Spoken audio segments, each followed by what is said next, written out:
देवेंद्र फडणवीस यांच्या कॅबिनेटमध्ये एक तरुण चेहरा, सक्षम चेहरा म्हणून आता जयकुमार गोरे यांची निवड झालेली आहे. आपण थेट त्यांच्याशी बोलणार आहोत. थोड्याच वेळात ते आपल्याला शपथ घेताना पाहायला मिळतील. काय सांगाल भाऊ, सर्व कार्यकर्ते भेटायला येतात, काय नक्की अर्थ दिवस होता, कधी तुम्हाला पहिला फोन आला, कोणाचा आला? पहिल्यांदा भारतीय जनता पक्षाचं मनापासून आभार, आदरणीय मोदीजींचे मनापासून आभार मानत असताना या राज्याचे मुख्यमंत्री आणि आमचे नेते आदरणीय देवेंद्रजींचं मनापासून आभार या ठिकाणी मानतो.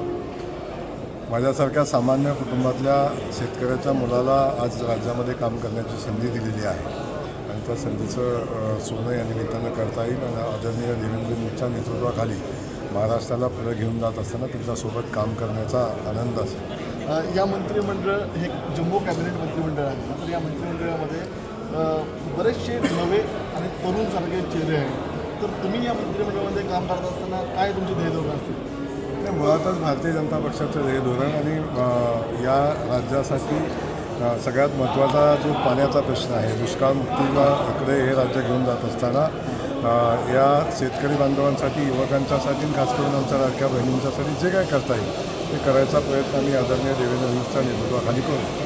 धन्यवाद आणि खूप खूप अभिनंदन तुमचं. हे होते आपल्या संपूर्णासाठी जयकुमार गोरे मंत्री.